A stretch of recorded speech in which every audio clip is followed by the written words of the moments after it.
At 4 a.m. off the coast of Ras Hafun, Somalia, 78 armed speedboats raced toward the USNS Pecos. The Pecos was a massive U.S. supply ship carrying over 10 million gallons of fuel, and it appeared to be all alone. The pirates believed they were setting a trap. They had planned their attack for weeks, timing it perfectly to capture the valuable ship. But they were wrong. The U.S. Navy had set its own trap. What happened next was a demonstration of naval power, where technology, patience, and perfect timing were the real weapons. This is the story of how the U.S. Navy defeated this entire attacking force in just 5 minutes. Subscribe and follow as we reveal the secrets. What really happened when 78 pirate ships entered the kill box? Let's explore together.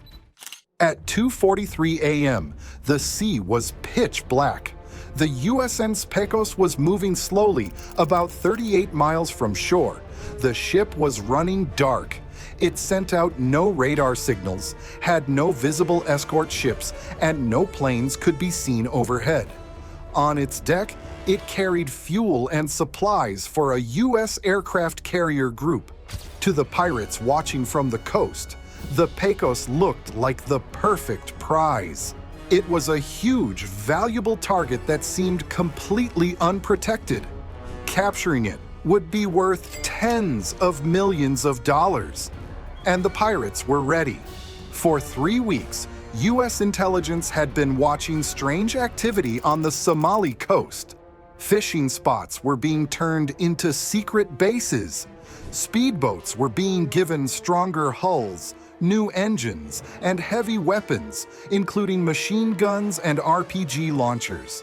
Then, nearly 80 of these boats suddenly vanished from tracking systems. At the same time, secret radio messages were detected. It was clear a large, coordinated attack was being planned, and the target was a major military supply ship. The U.S. Navy knew this was not a random attack, but an organized force. Instead of attacking the pirates' bases, the Pentagon decided to set a trap. The Pecos, which truly was on a mission to deliver fuel, was chosen to be the bait. All its escort ships were ordered to hide 30 to 40 miles away. Its radar was turned off, but the Navy was watching. MQ-9 Reapers were deployed from Djibouti, hovering at 12,000 meters, observing the entire area with infrared. A Virginia-class submarine, USS Texas, held position underwater to the southeast, tracking all movements from shore to open sea. The area around Pecos was tactically mapped in detail, codenamed Kill Box 7. The kill zone was defined down to the coordinates, firing arcs, and intercept points. Every sea lane, every corridor of approach was coated with firepower. From underwater torpedoes and short-range cruise missiles to naval guns and automated defense systems, anything entering the kill box would be sealed, classified, and obliterated on command. At 2:38 a.m., the Reaper drone spotted 3 large groups of boats leaving the coast. The first group from Harard Hare, over 30 speedboats fanning out in formation. The second from Hobyo, moving steadily, maintaining steady spacing.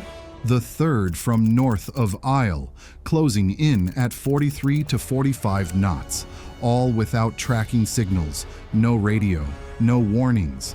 A total of 78 armed vessels were converging on Pecos. Each carried 3 to 5 gunmen, machine guns, RPGs, communication gear, a 3-pronged pincer formation surrounding the target from west, south, and east. By 2:59 a.m., the very last boat had crossed the invisible line into the kill box. The operations center confirmed the entire enemy force was inside the kill zone. No alarms sounded, but high above, deep below, and just over the horizon, every weapon was ready. The battle hadn't started, but it was already over. At 3:12 a.m., the drones tracked the 78 boats as they formed 5 smaller groups, still attacking from 3 main directions. Their formation was precise, designed to support each other with crossfire. These boats had reinforced hulls, powerful engines, and were armed with heavy machine guns and RPGs. The gunmen wore body armor and used radios. At 3:23 a.m., a boat on the left flank fired its machine gun at the Pecos. The shots missed, landing harmlessly in the water. The Pecos did not react. It didn't shoot back, change course, or turn on its radar. The pirates laughed over their radios. They were sure the ship was helpless. At 3:31 a.m., they fired 2 RPGs as a warning. These also splashed into the sea. On the Pecos, the crew was safely locked down, and the ship continued its slow, steady course, acting as if it didn't even know it was under attack. But in the darkness, the hidden Navy force was watching every move. On the destroyer USS Porter, the missile system had locked onto 48 of the boats. On the destroyer USS Preble, the 127mm main gun had rotated, its targeting computers already aimed at the boat clusters. Underwater, the USS Texas had opened its torpedo tubes. High above, the Reaper drone was color-coding the targets. Red for boats with RPGs, orange for those with machine guns. The trap was tightening. At 3:47 a.m., the pirates began their final move, closing in from all sides. 1 minute later, the lead boat crossed the final line into the heart of the kill zone. All U.S. weapon systems switched to a hot standby, ready for the final order. At 4 a.m., the 78th and final boat was inside the main kill zone. The Reaper's radar confirmed all targets were in range. At the U.S. command station, a single message appeared. Target locked. Awaiting execution code. The sea was silent, but the final moment for the 78 boats had arrived. At 4:01 a.m., the attack began from beneath the waves. The USS Texas fired 2 Mk-48 torpedoes. They moved in total silence, aimed not at a single boat, but at the center of the pirate formation where the boats were most crowded. Seconds later, the first torpedo exploded, creating a massive blast that instantly destroyed 3 boats and badly damaged others. The second torpedo detonated nearby, creating a powerful pressure wave that flipped at least 6 more boats over. The pirates' organized attack instantly shattered into chaos. Within 6 seconds of the first explosion, the USS Porter opened fire with its 127mm deck gun. It fired heavy explosive shells, not at individual boats, but into the pre-marked zones where the boat clusters were thickest. From the other side, the USS Preble launched 8 missiles. Each missile was programmed to hunt for the high-speed targets that the drone had marked in red. In the first 18 seconds, 19 boats were destroyed and 11 more were capsized. The remaining boats panicked and tried to flee. But before they could escape, the second wave of the attack arrived. 2 USMCAH-64E Apache helicopters, which had been flying too low for radar to see, suddenly rose up from the horizon. They were guided by real-time data from the Reaper drone. The Apaches fired their Hellfire missiles, prioritizing the boats with the heaviest weapons. 9 seconds later, all their targets were hit. The Reaper drone continued to scan the battle, spotting 3 boats that were still trying to race toward the Pecos. The drone sent their location directly to the supply ship's own defense system. On the Pecos, a Phalanx CIWS, a powerful, fast-spinning Gatling gun locked onto the approaching boats. At 300 meters, it opened fire. The 20mm tungsten rounds tore all 3 boats apart. When 3 more boats tried to circle around from the west, the USS Porter's guns fired 3 more guided shells, destroying them in under 7 seconds. For the next 3 minutes, the few remaining boats tried desperately to escape. But the sea was now a deadly maze of burning wreckage, oil slicks, and exploding shells. Some boats collided with each other. A group of 5 boats tried to flee together, but the USS Preble launched 2 more missiles and destroyed them all. At 4:06 a.m., a pilot's voice came over the radio. Clear. The combat was over. It lasted 5 minutes and 11 seconds. The sea grew calm. All 78 boats were destroyed, sunk, or disabled. Not one pirate set foot on the Pecos. Not a single shot had hit the ship. The entire attacking force was gone.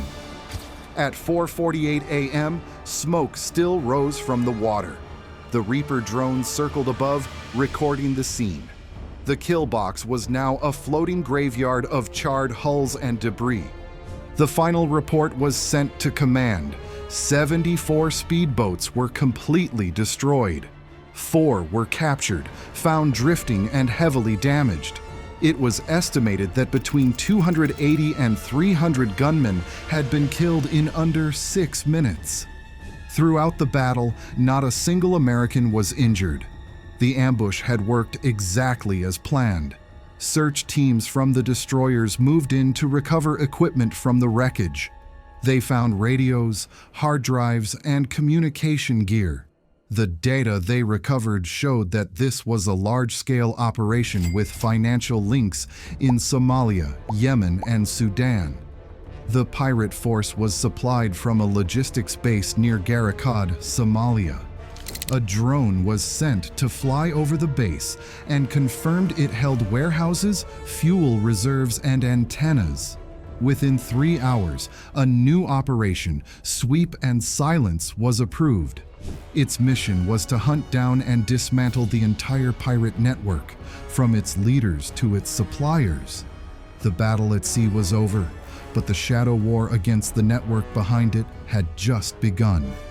A light sea breeze flew across the smoke, carrying with it the smell of burning oil, gunpowder, and destroyed steel.